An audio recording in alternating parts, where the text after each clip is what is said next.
Thanks for listening to this archive of Teaching American History's last Documents in Detail webinar for 2021. The focus of tonight's episode was Texas v. Johnson from our Free Speech Core Documents collection. We were joined by Dr. David Krugler of the University of Wisconsin-Platteville, Dr. Joseph Fornieri of the Rochester Institute of Technology, who's the editor of that free speech volume, and Dr. David Tucker, Senior Fellow at the Ashbrook Center. You can learn more at tah.org. Thanks again for listening.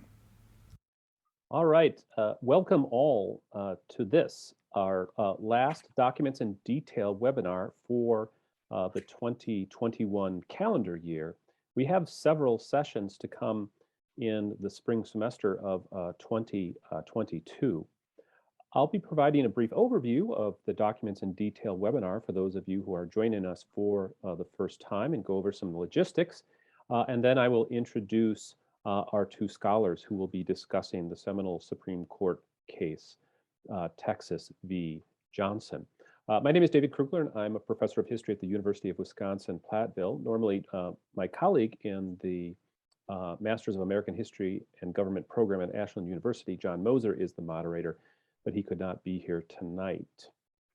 Joining me are other colleagues in the MAG program, Dr. David Tucker and Dr. Joe Fornieri. The Documents in Detail is one of the tah.org's webinar series in which we take a close read of and have an in-depth discussion of a single document in each episode. This season, we're devoting the topics to featured documents from our core documents collection. And we're honored tonight to have the editor of our Free Speech Core Documents collection, Dr. Fornieri, with us. And David Tucker is also the editor of more than one volume and also the executive editor of the series and really one of its creators. And so they'll be guiding us through the language of the document, its historical context, all of the great things we need to know about it. I have some questions that I'll be posing to each of them, but we also take questions from you, our participants. The chat feature is disabled, so please use the Q&A box on your Zoom screen to submit questions, and I'll be pulling them out when relevant and posing them to our scholars. Do want to let you know that our next Documents in Detail webinar will take place on January 19th, 2022. The topic is Reconstruction, and the featured document is a very significant speech by Frederick Douglass delivered in April of 1883, referencing Abraham Lincoln. The United States cannot remain half slave and half free. That will be another wonderful session. Tonight's scholars are first, Dr. Joseph R. Fornieri, who is professor of political science at the Rochester Institute of Technology. Among his many publications is a book on Abraham Lincoln's political faith. That's the title, Abraham Lincoln's Political Faith, published in 2005. He is also the author or editor of several other books on Lincoln's political thought and his statesmanship. At RIT, he teaches courses on American politics, political philosophy, and constitutional rights and liberties. As mentioned, he is the editor of our featured core document collection tonight, Free Speech. Joining him in this conversation is Dr. David Tucker, a senior fellow at the Ashbrook Center at Ashland University, and as mentioned, the general editor of our core document volumes. His most recent book, which came out last year in another edition, is U.S. Special Operations Forces, which he co-authored with Christopher Lamb. He has recent publications, including Resistance and Revolution, Moral Revolution, Military Might, and the End of Empire, published in 2016, and The End of Intelligence, Espionage and State Power in the Information Age, published in 2014. Joe and David, it's a pleasure to see you both again, if virtually. I'm excited about tonight's conversation on the Supreme Court case. Let's get right to it. What makes Texas v. Johnson important? Joe, do you want to get us started? Sure. I think for someone trying to understand the First Amendment, and the First Amendment law can be complicated, but so crucial, right, to our democracy, and speech is integral to our democracy. Texas versus Johnson is important because it really is I see it as the culmination of uh, roughly 50 years of the court's jurisprudence, that the court was on this trajectory, expanding free speech. And its preferred freedom doctrine, which we can talk about, really culminates with this case. It ties together many different strands of the court's First Amendment reasoning. That's why it's, I think, so important. And not only is it the culmination in terms of looking back, it also is still a crucial precedent for us to understand why the court has protected, or why we as a nation should protect offensive and even hateful speech, which is a very contested topic today. All right, thank you, Joe. And perhaps there's nothing more controversial than the burning of the U.S. flag, even if those doing so call it political expression. David, could you tell us a little bit about the facts of the case and how the flag came to be burned? And by the way, for participants, you may have noticed that both our scholars are named David Tucker. The real David Tucker is on the right. Joe has the most books showing in his screen, so he wins the Bibliophile Award for tonight. I think I'm a close second. And I'm David, in my office, yeah. Yeah, David, we know your books are elsewhere, but yeah, Joe just spoke, and the real David Tucker is going to answer next. Well, Joe, I think Joe's introduction to the case does a good job of summarizing the facts. There was a protest in 1984, the Republican National Convention. This protest ended up, or at the end of towards the end of the protest, somebody had taken down a flag and it was burned, and Johnson was arrested because he had violated Texas law in burning the flag. And the Texas courts, the highest court in Texas, overturned the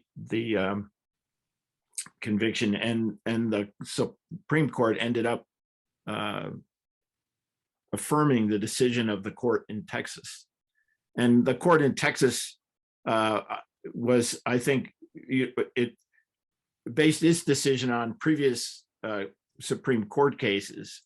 So it shouldn't be a surprise that that the court ended up affirming what the Texas court decided. Thank you, David. You raise an important aspect here, the precedents in the case. And to lead us into a discussion of what precedents are cited by the majority, we'll note that it was a narrow majority in this case, 5-4, with the majority decision being authored by Justice William Brennan. Could either of you speak a little bit about the concept of expressive conduct, which is used early on by Brennan? Indeed, it's in the first sentence of the excerpt we have on the TAH website. What does this mean, expressive conduct, and how does it relate to understanding speech as something more than that which is written or spoken?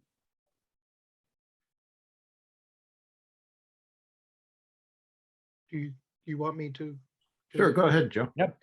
I think one of the core precedents to unlock this case is the United States versus OBrien, and this is a case where OBrien had burned a draft card in protest of the Vietnam War on a Boston before Boston courthouse, and one of the key questions there was the nature of his expression. And interestingly enough, Justice Warren argued that symbolic speech, this type of expression, burning a draft card, contains two elements. It contains non-communicative, it's abstract when you think about non-communicative conduct, That's the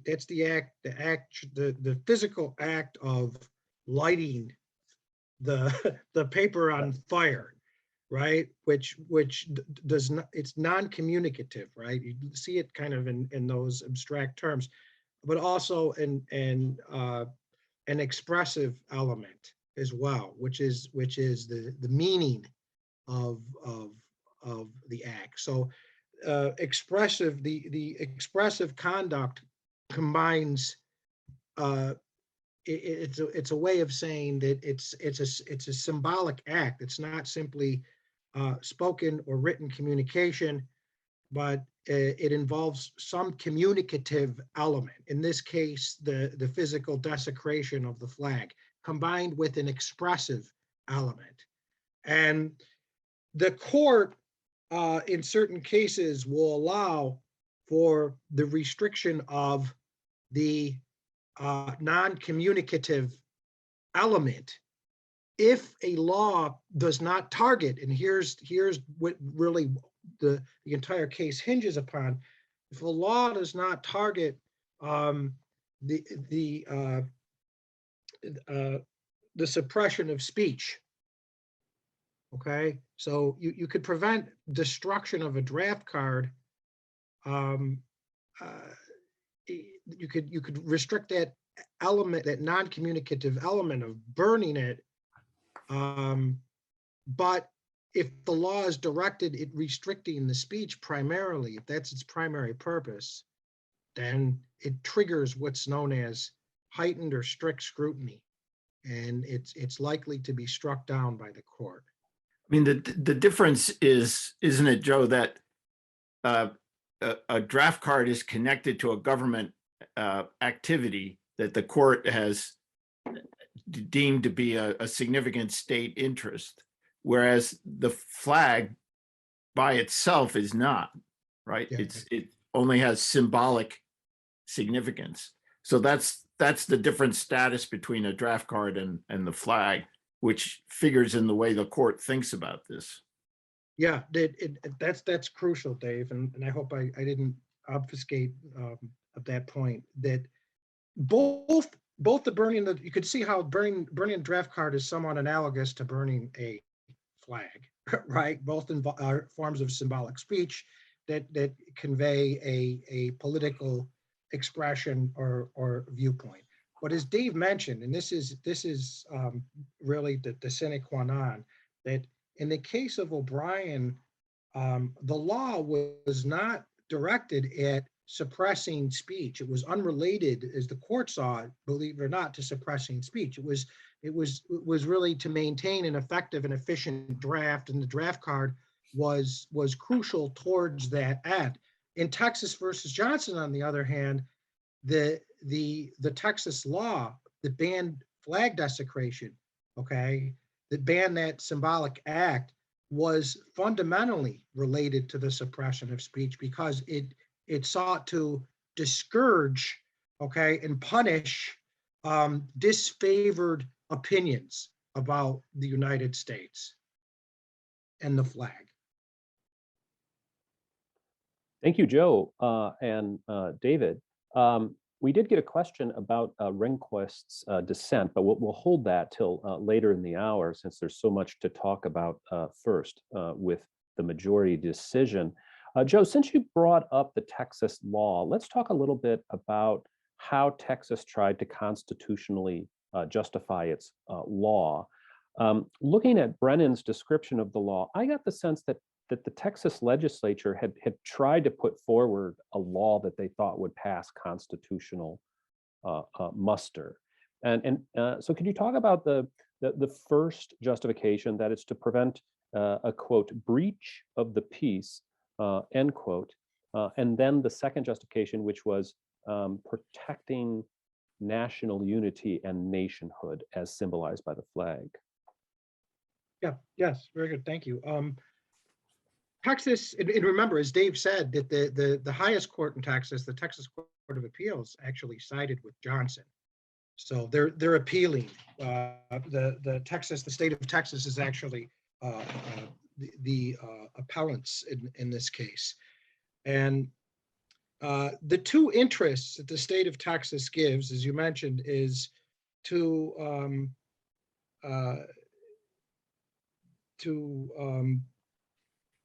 prevent a breach of peace. Okay, so here we're looking at, if we look at the court's precedents, on what grounds can the state, either the national government or a state government or even a local government, restrict speech, right? What standard, by what criteria?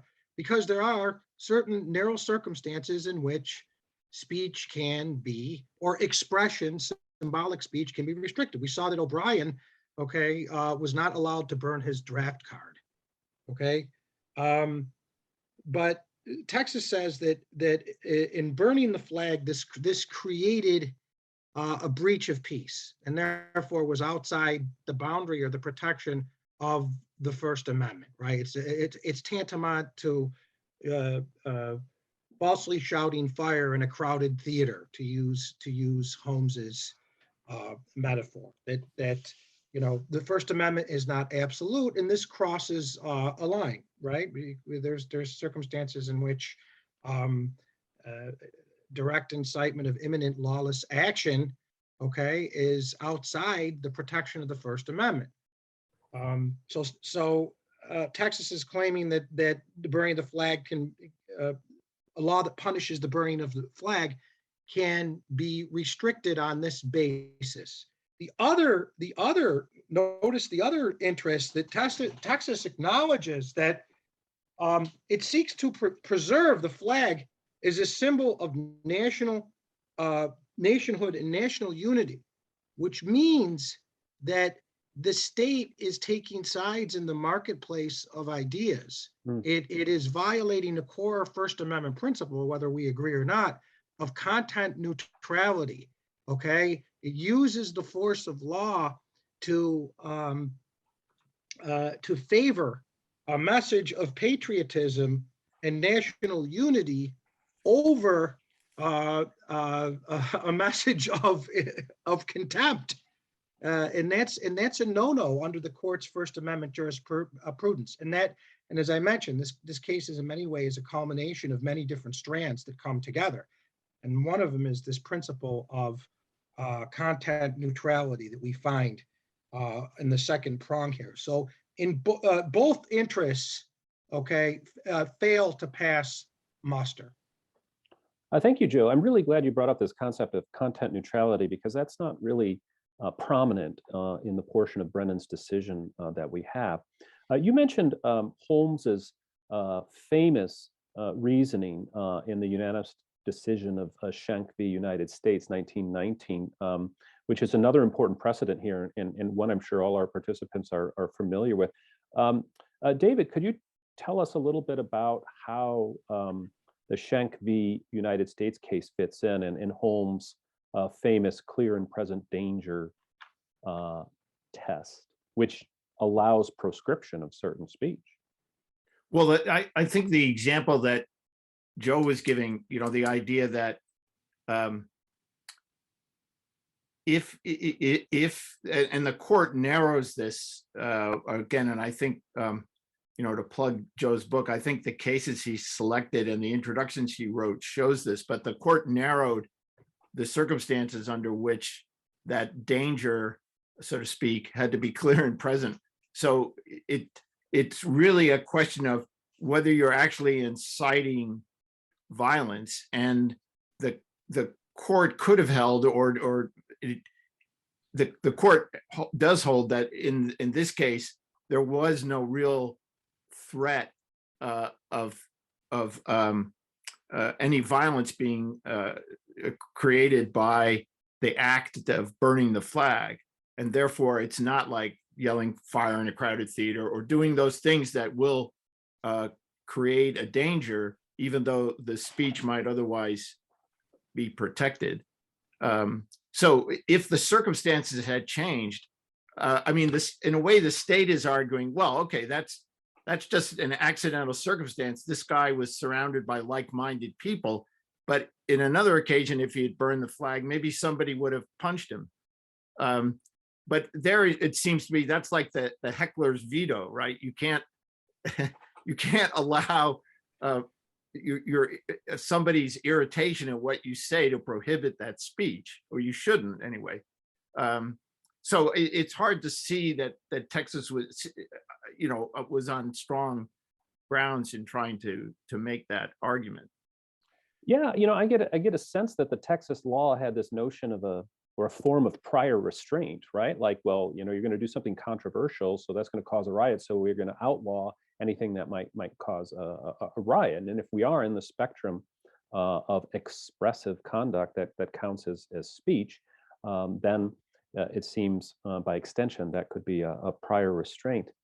In the decision, I want to, yeah, go ahead. Can I interrupt just for a second? I also think it's interesting that you were talking about how Texas, or whether the Texas law was written in a way to try to pass scrutiny. But it's interesting, the opinion, Brennan points out that the state of Texas accepted that Johnson's conduct was, Brennan says, was expressive conduct. So in other words, they accept the idea that burning the flag is sending a message, as we say. And so therefore, it's like speech. They could have tried to argue that it was just an act of, that it didn't have any content, but they claim, no, it showed contempt for the Republican Party and the nomination of Ronald Reagan. So I think it's interesting that those arguing the case for the state of Texas accepted those basic premises of you could say constitutional thinking about speech. So it seems to me they had a difficult, having done that, they had a difficult case to make. Yes, I mean, and Brennan directly addresses this in the case. The majority rules that Johnson's expressive conduct does not fall within that small class of so-called fighting words that are, quote, likely to provoke the average person to retaliation and thereby cause a breach of the peace, end quote. And that quote within the excerpt I just read is from the Chaplinsky v. New Hampshire case, 1942. So another important precedent. Yeah, here, when we're talking about restrictions on speech, right? And there's what's known as content restrictions, and that is the language itself. Okay, the language itself may be restricted, and also context-based restrictions, and that's where the circumstances of the speech are determinative. Notice that right before that, he mentions Brandenburg versus Ohio. That if he was to, if they were to uphold the Texas law, that it would eviscerate the Brandenburg precedent. Brandenburg was a context-based test, and that refined, as David mentioned, the clear and present danger test, which relates to, again, this breach in peace, that speech can be restricted if it constitutes a direct incitement of imminent lawless action and is likely under the circumstances to produce such lawless action. So it's kind of direct incitement with the likelihood, high likelihood, close causal connection between the speech or symbolic speech and some danger or harm, lawless harm.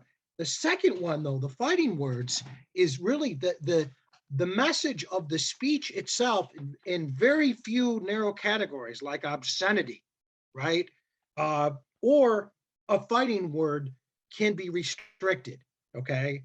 And what he says here is that this cannot be classified as a fighting word because no reasonable person would see it as a direct targeted insult. It was generalized. And maybe that's problematic, right? Maybe one can say that anytime you burn a flag, it's a well, direct if Johnson had walked into a VFW hall and set the flag on fire, would that have changed? I think it would have. Yeah. But it's interesting. It's a change, but that's a change in context. Yeah.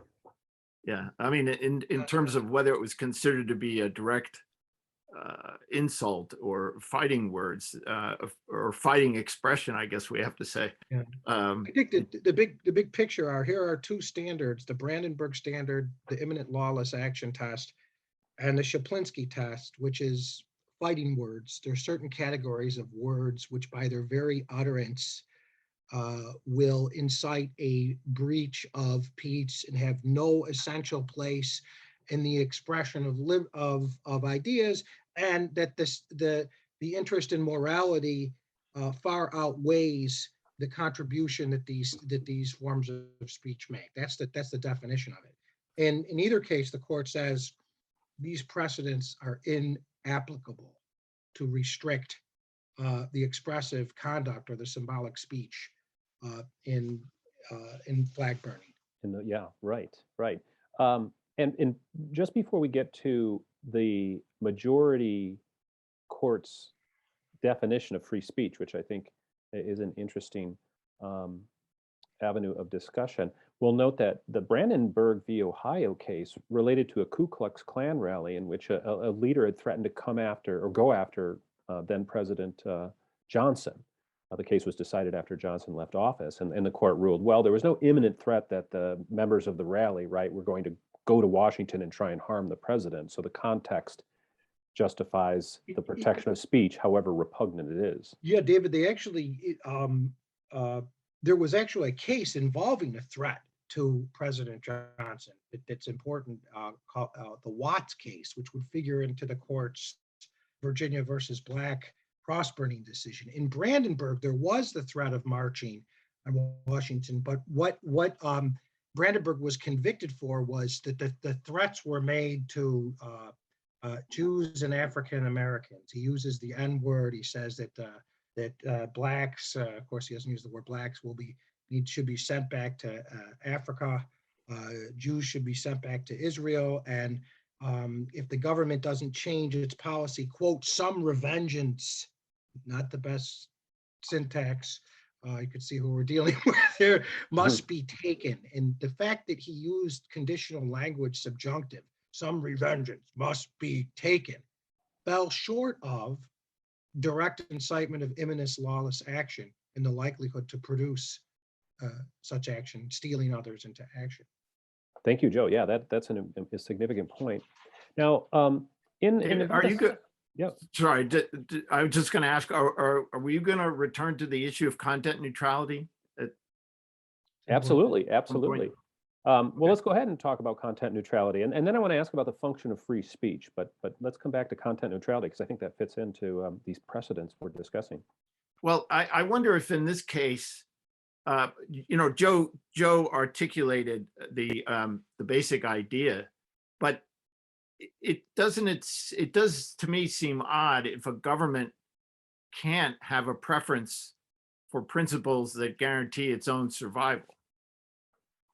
Is that, I mean, are there some things a government does not have to be neutral about?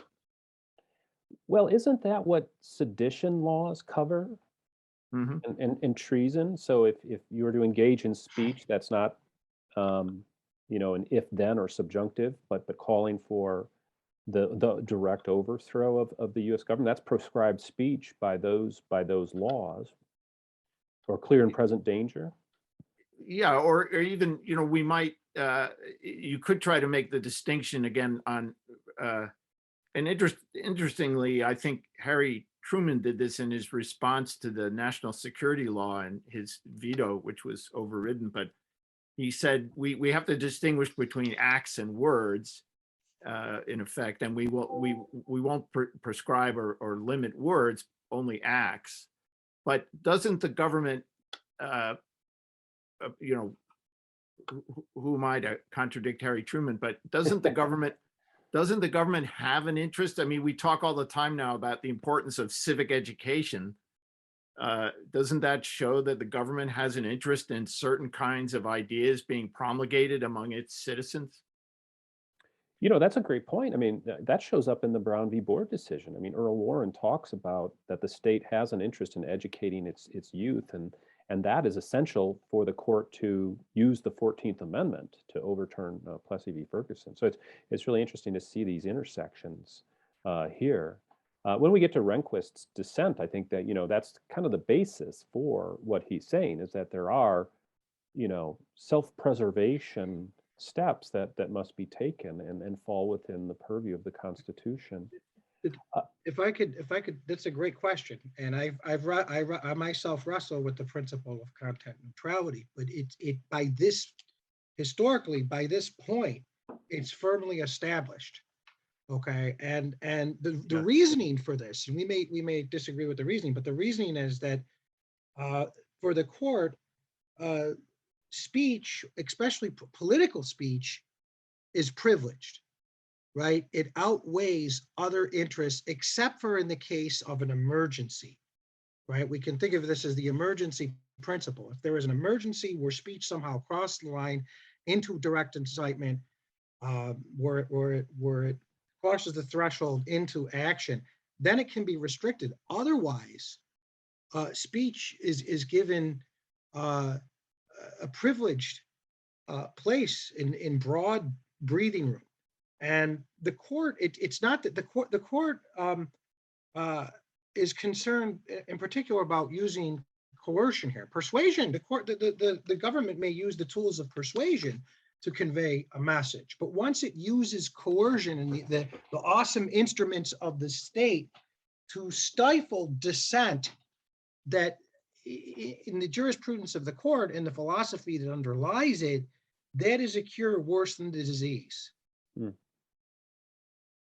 Yeah, that's another important distinction. So if the state, the difference between civic education and arresting Johnson is the difference between persuading and coercing. Yeah, and hence the court cares about the government's intent here, right? What is the purpose of the law? And if it smells, if there's any whiff that this law is related to the suppression of speech or the favoring of one idea over another, then it runs afoul of the First Amendment.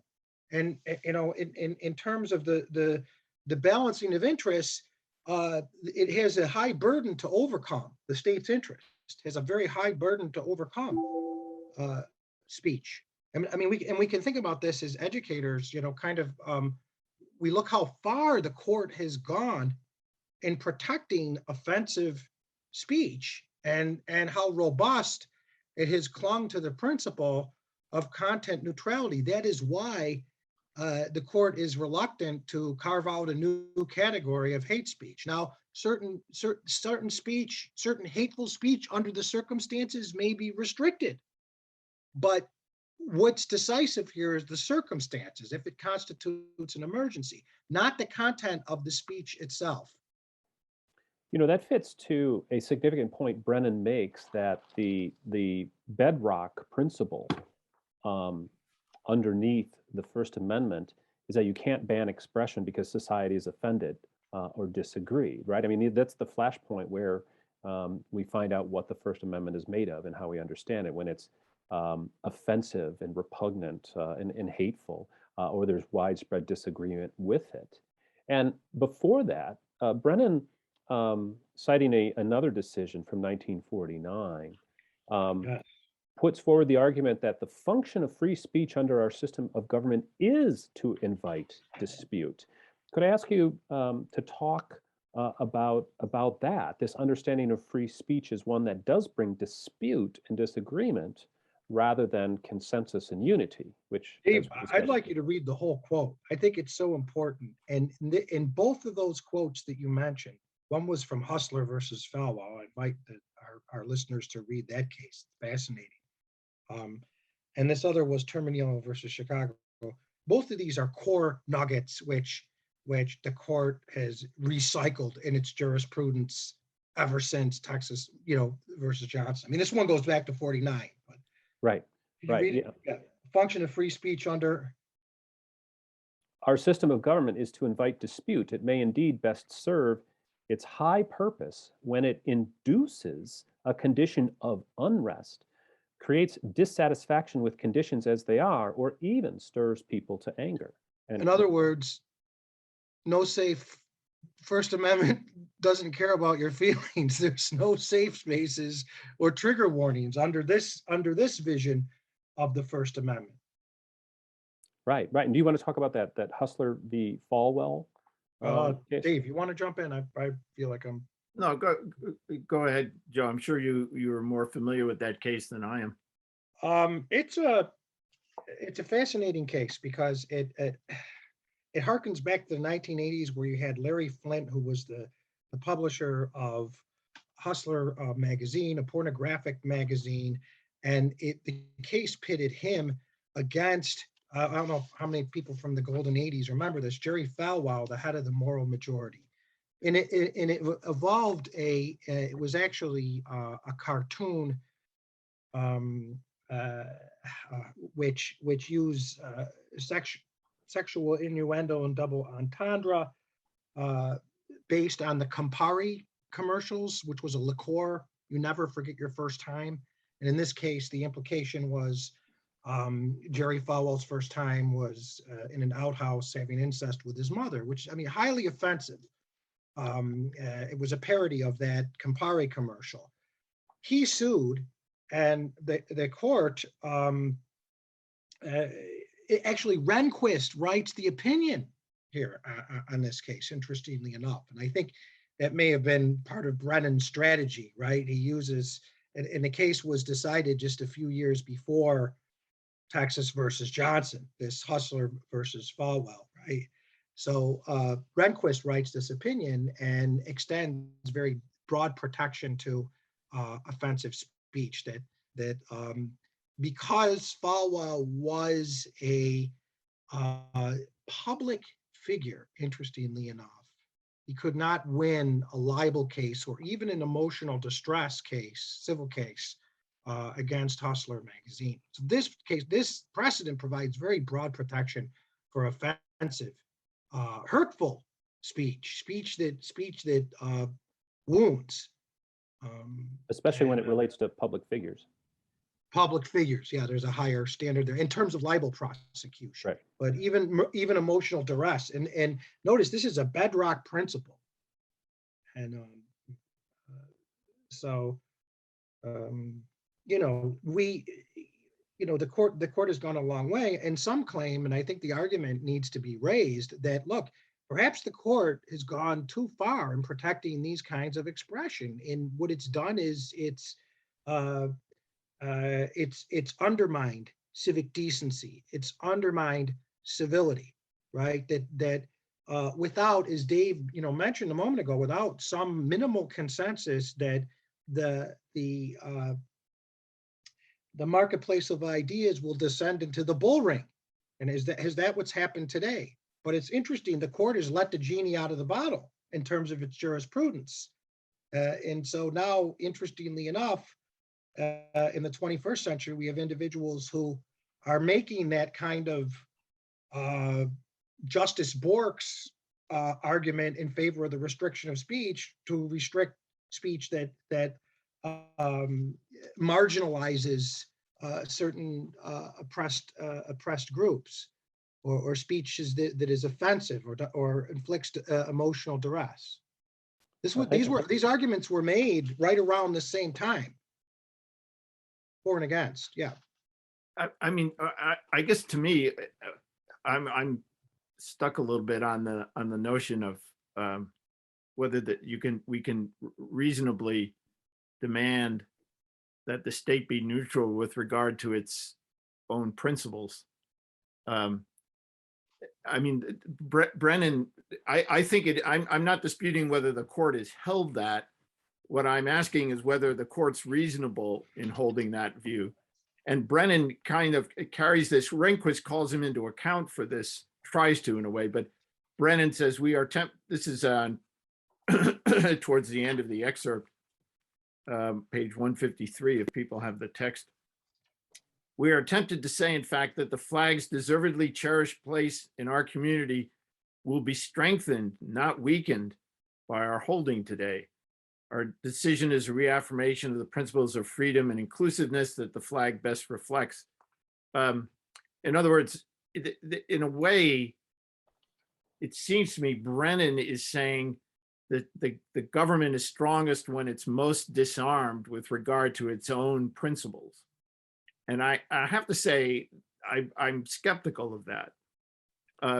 You know, if we think of civic education, the court in its religious opinions about religious teaching in the schools has held that the school is in a kind of, if religion is present in a school, it's inherently coercive in a way because of you know, the power of public opinion. So if we do civic education and we talk about the principles of self-government, are we coercing people into adhering to those principles because they won't want to feel out of step with their classmates or their teacher or the principal? Or, I mean, maybe that seems an exaggerated argument, but I wonder if in general, the court's arguments on these points have gone too far. It seems to me that as a practical matter or a prudential matter, you might never have wanted to, it might have been foolish to prosecute communists in the 50s for their views because they were, you know, I mean, had so little public support. But in principle, I'm not sure that's a bad idea. Yet I think the court would have held, yeah, you can't do that.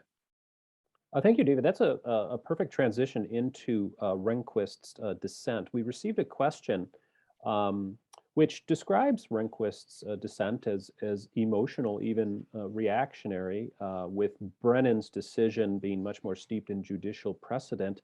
And Joe, you mentioned earlier that Rehnquist wrote the decision in Hustler v. Falwell. Yeah.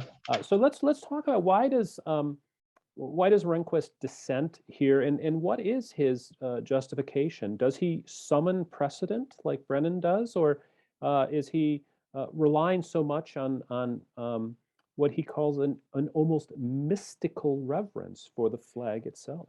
One thing is I think important to emphasize is that he sees this as an egregious case of judicial activism because there were a majority of states that had, I forget the exact number, quite a few states had laws that punished flag desecration. So he saw this as the court substituting its will for state legislatures. And it's very interesting that Scalia, right, that you know, who was an originalist, a textualist, sides with Brennan in the majority in this case. So the so-called conservatives are Rehnquist and Scalia are pitted against each other here.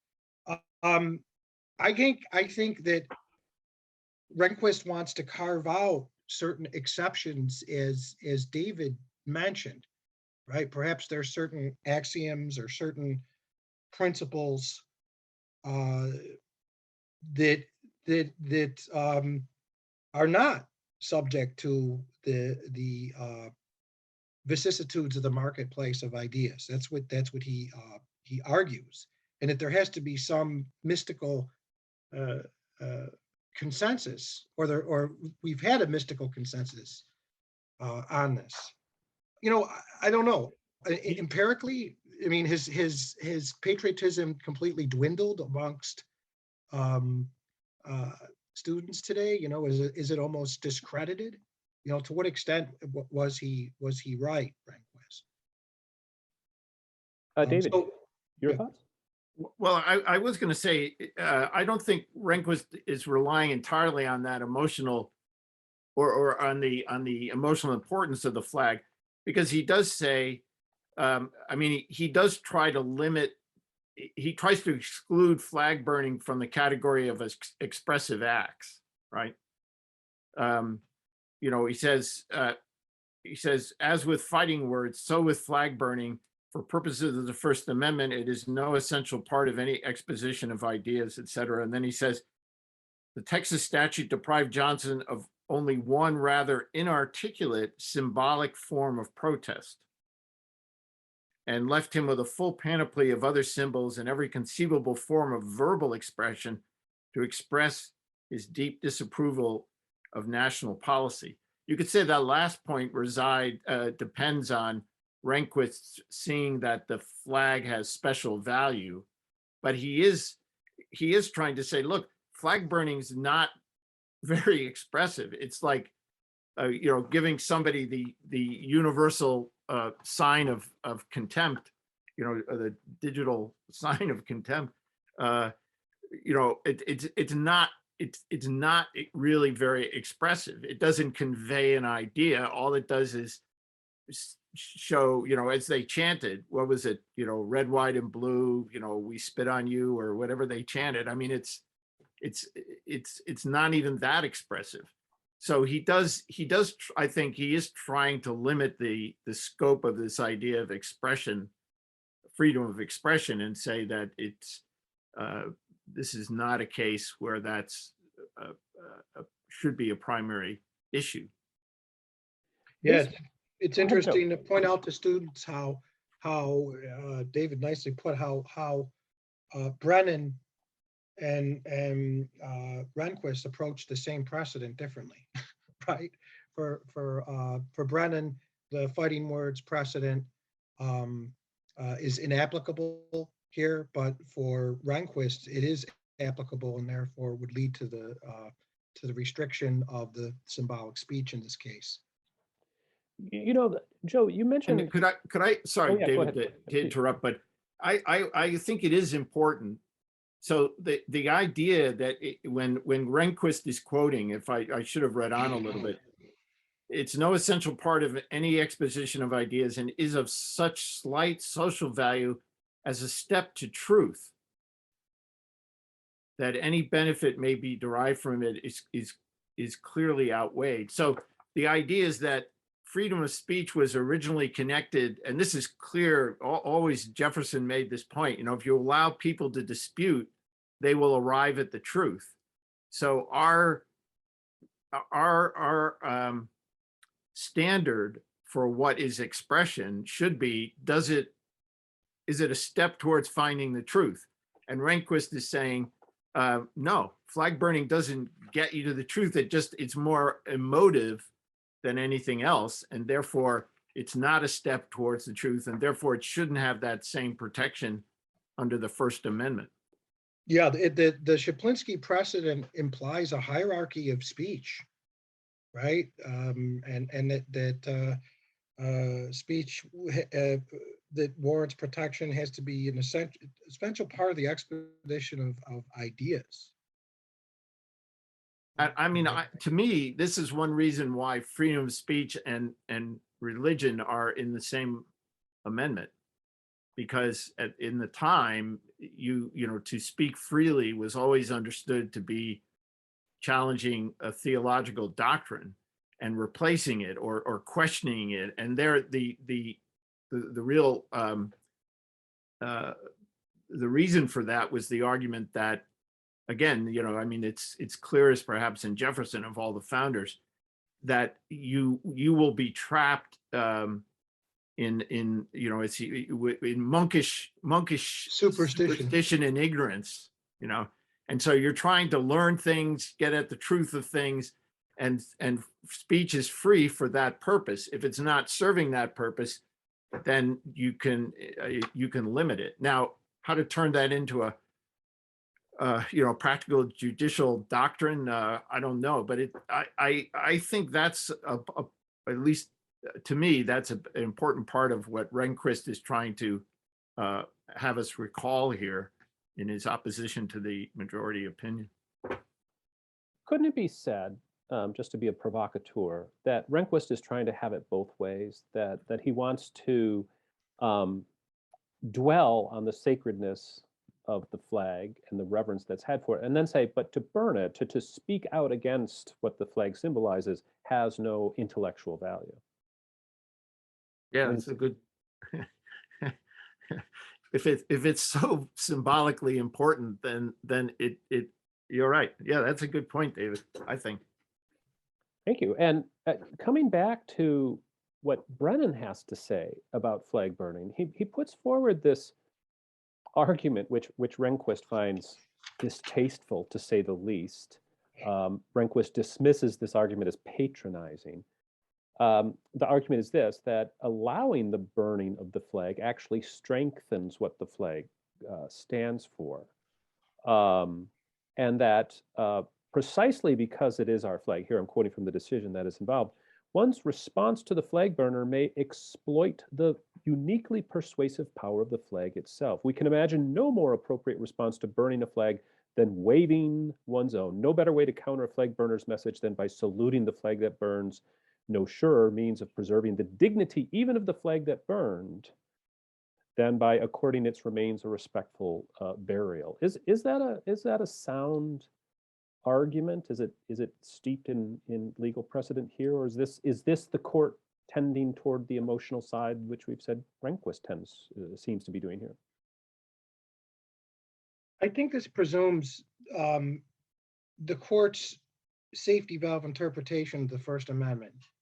That and it also you could kind of see it borrowing from John Stuart Mill's view that if an opinion is false, even if an opinion is true and you censor it, you're depriving humanity of the truth. But even if the opinion is false, that your own position will be deepened by engaging the dissenting opinion. Your own opinion will become more of a living faith than a dead dogma.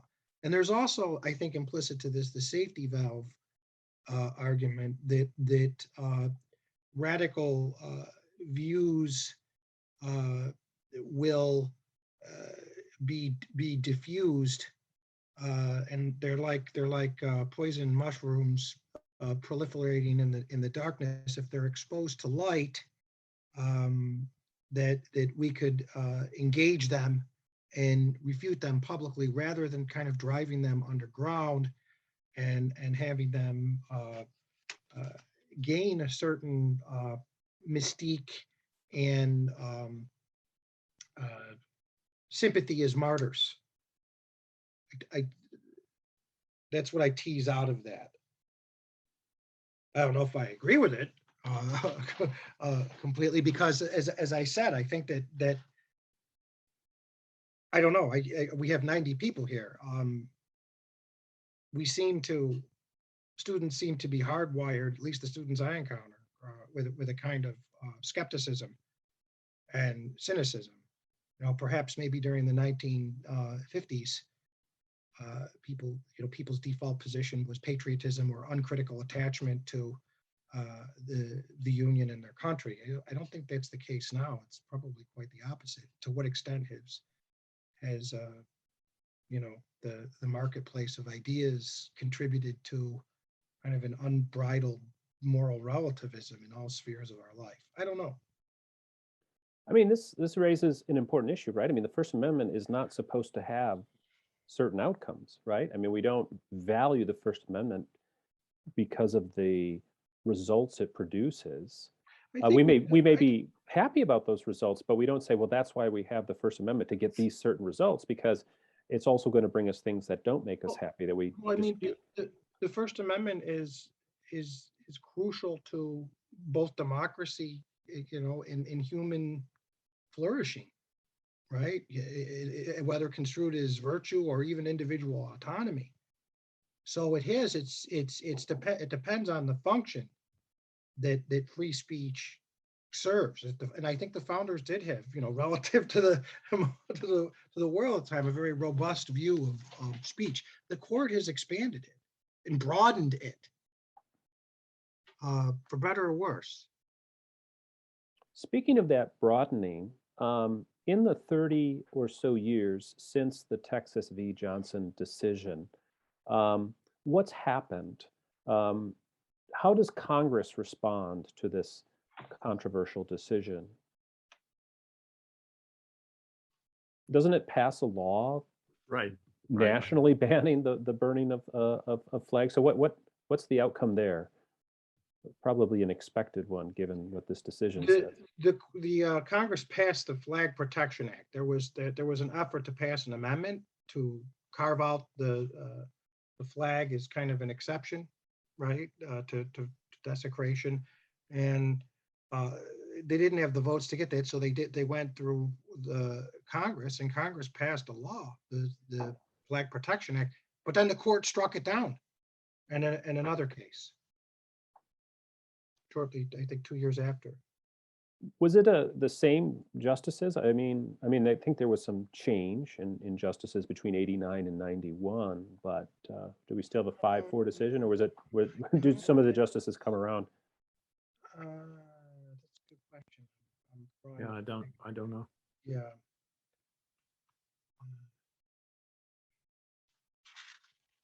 But we don't have to get hung up on that minute detail in our dwindling minutes. We do have time for another question from our participants if someone wants to put something through the Q&A.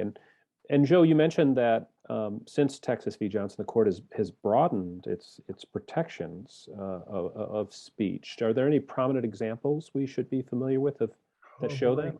You know, we think of the Westboro Baptist case, Snyder versus Phelps, where the court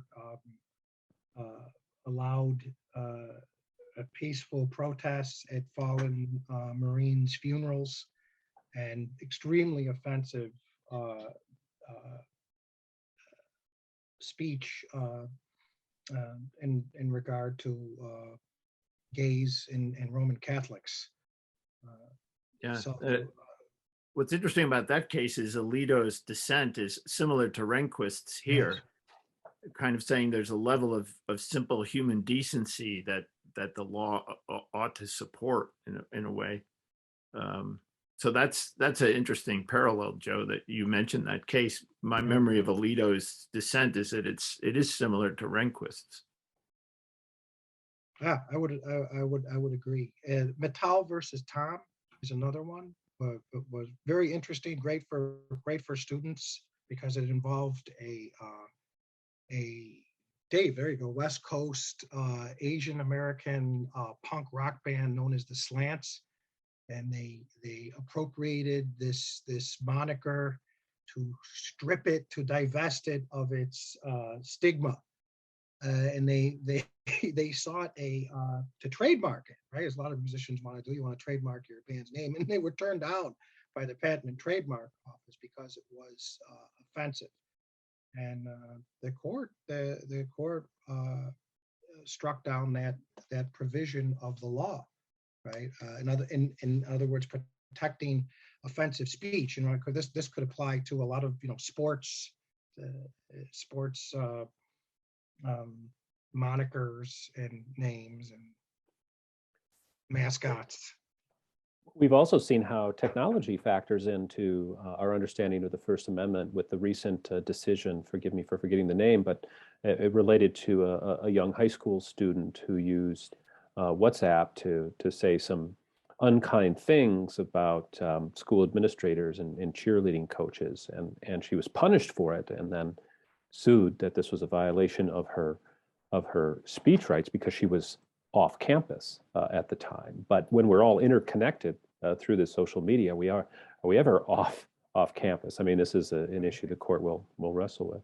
And and that was decisive in the court's reasoning that they saw this as a private forum, not a public. Well, I should say, I'm sorry. They saw it is not under the jurisdiction of the school system. Right? Yeah, Snapchat, right? Yeah. Yeah. I call it the case of the foul-mouthed cheerleader. Sounds like a Dime Star novel title there. It certainly was expressive speech. Yes, yeah, we will not quote it. We already had the vivid description of the horrible cartoon about Falwell, so that's enough for the night. Was No, you kept it G-rated. It was actually it's G-rated, Joe. It's creepy. Well, I don't know if it gets more offensive than that. That's pretty offensive. That's true. All right. Well, thank you, gentlemen. Thank you, Joe and David, for this illuminating discussion. Want to let all participants know that you will receive by email a downloadable certificate worthy of 2 hours of continuing education hours. We hope to see you back here on January 19th for the Reconstruction webinar featuring Frederick Douglass's speech, "The United States Cannot Remain Half Slave and Half Free." And finally, I want to let you know that you can download Joe's book for free from the teachingamericanhistory.org website, and you can get study questions. You can put together your own collection. You can download all the core document collections for free.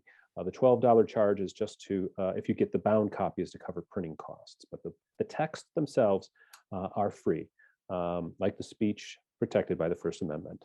So thank you, gentlemen, and thanks to teachingamericanhistory.org, and thanks to all participants.